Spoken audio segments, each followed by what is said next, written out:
Welcome to the deep dive. I am so glad you could join us today because we are looking at well, it is a massive structural crisis in the artificial intelligence industry. Yeah, crisis is definitely the right word for it. It really is. The core question we have for you today is, how do you train artificial intelligence when you run out of human information? Right. It sounds like science fiction, but it is happening right now. Exactly. So our mission today, based on this huge stack of research and technical papers we have in front of us, is to explore this fascinating and honestly sometimes controversial world of synthetic data. We're going to dig into the mechanics of how it is generated, why it is necessary, and the risks it introduces. Okay, let's unpack this. The sources keep referring to this concept as a mirror world. A mirror world, yes. That is a great way to describe it. So what does that actually mean in practice? Well, synthetic data is essentially artificial information. It is generated entirely by algorithms, not by recording real-world events. So it is not just like a mock data set or a randomized spreadsheet. No, not at all. It looks, acts, and smells totally real, but it has absolutely no actual source. It is a perfect mathematical reflection of reality. Wow, okay, so why do we need this mirror world? I mean, why are we doing this? It comes down to three massive bottlenecks. We use this mirror world because real data is often way too expensive to gather, it is too private, or, in a lot of cases, it simply does not exist yet. Which brings us to the first major issue we want to cover today, the data scarcity problem. Right. Hitting the wall. Yes, hitting the wall, which, if you look at the modern internet, it sounds completely counterintuitive, right? Yeah. Humanity generates billions of gigabytes of raw data every single day. We do. But we have to define the baseline here. Historically, we have relied on real-world data, RWD. That is the actual tangible events. Exactly. Sensor logs, customer purchases, all the text and images published on social media. That is the foundational diet for these AI models. But these models are incredibly hungry. Mathematically voracious. Yeah. The architectures we are building today have hundreds of billions, sometimes trillions of parameters. And to train a model of that size, you need trillions of tokens of high-quality human output. Right. And that is the wall. We are quite literally running out of high-quality, human-written text and diverse images to feed these networks. We have basically scraped the entire digitized history of human text. We have. We are consuming it faster than we can organically produce it. Once you ingest every digitized book and academic paper, there is no more organic knowledge left to feed it. Okay, so that is the volume problem. But the sources also talk about the edge case problem. How do we solve for things that haven't actually happened yet? Autonomous driving is the quintessential example for this. Right, because baseline driving data is super easy to get. You just record a car driving down a sunny highway. But an AI needs to know how to navigate anomalies. The rare stuff. Like if a pedestrian wearing a highly reflective jacket steps out from behind a parked truck at 5:12 p.m. during a torrential downpour. Exactly. While the sun is glaring directly into the vehicle's LiDAR sensors. You absolutely cannot wait for a real car to hit a pedestrian to gather that training data. No, the cost of failure there is a fatal accident in the real world. You cannot rely on real-world data when it requires unacceptable collateral damage. So you simulate it. You simulate it, you build a physics engine, a virtual environment, and you run that exact edge case 10,000 times. Tweaking the variables slightly each time. Changing the angle of the sun, Yay. the friction coefficient of the wet asphalt. Right. Synthetic data allows developers to create these rare scenarios on demand. It teaches the AI to react to things it hasn't actually seen in the real world.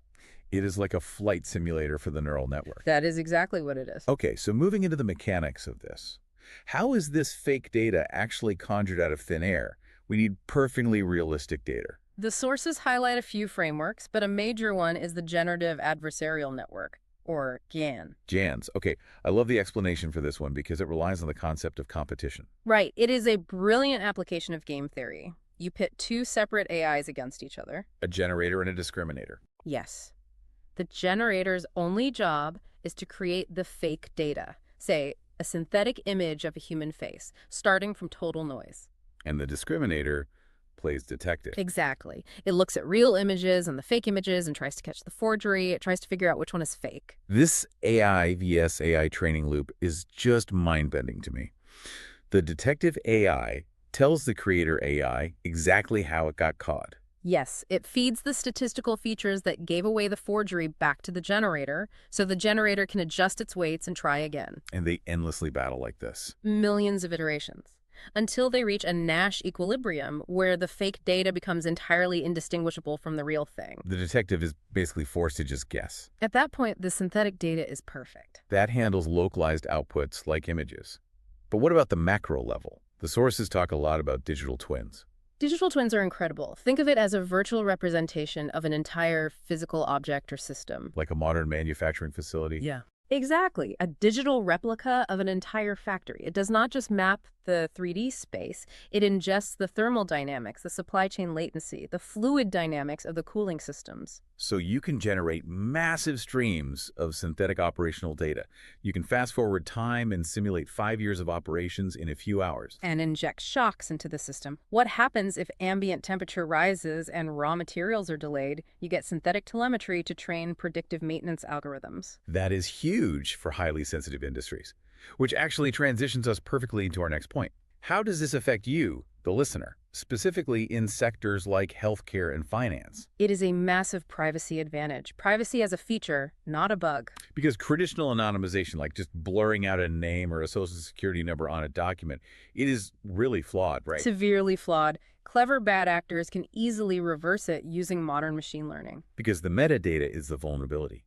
Your zip code, admission date, and specific symptoms. That combination is usually unique to just you. Exactly. It is a failure of K-anonymity.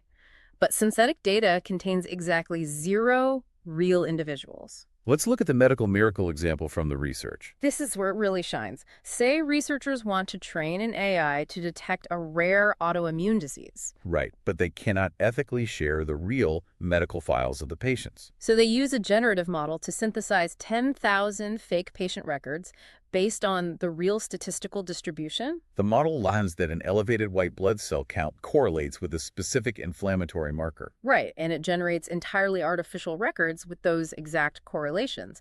The AI learns the diagnostic patterns perfectly. Without ever seeing a single real person's private medical history. That is just a massive aha moment for the utility of synthetic data. You get the scientific benefit with absolutely 0 privacy liability because there's no one to de-anonymize. But here's where it gets really interesting. We have to talk about the fairness debate. The double-edged sword of bias. Yes, because on one hand, synthetic data can be a huge force for good, balancing the scales. It can. If a real-world data set lacks diversity, say a facial recognition model doesn't have enough photos of a specific demographic in various lighting conditions. It is going to fail in the real world for those people. A classic garbage in, garbage out scenario. But developers can intentionally generate synthetic data to fill those gaps. They can synthesize thousands of diverse, high-fidelity images to balance the scales and make the AI fairer. It sounds like a perfect engineering solution, but there is a massive con here. The echo chamber. Right.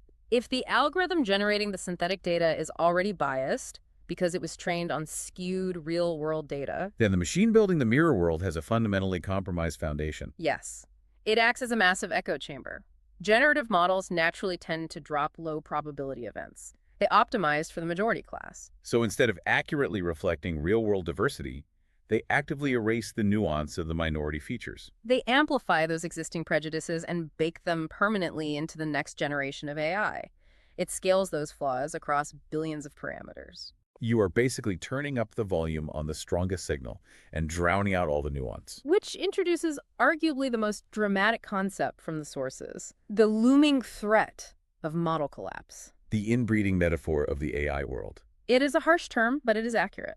Model collapse explores what happens when we run out of real data and models are trained almost exclusively on data generated by another AI. So we get a recursive training loop, AI ingesting the output of AI. And when that happens, the AI starts to lose touch with reality.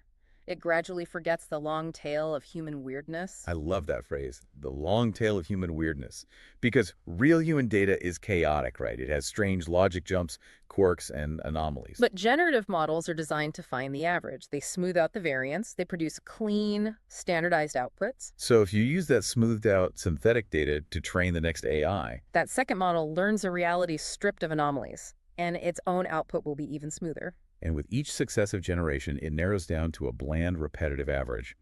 The model just degrades. Completely detached from the original distribution of the real world. That is model collapse. Now, there is a great debate in the research about this. Hype versus reality. Right, the industry is fractured on this. Because some researchers think synthetic data is basically a perpetual motion machine. The optimists believe that by carefully tuning the architectures, AI models can scale infinitely forever, self-generating perfect data. But the pragmatists say it is simply a digital photocopy of a photocopy. Yes. The laws of information theory say you lose fidelity in the translation. Eventually, the digital photocopy degrades and becomes completely unreadable, generalized noise. This is such an incredible tightrope the industry is walking. So to summarize the journey we have been on today for you.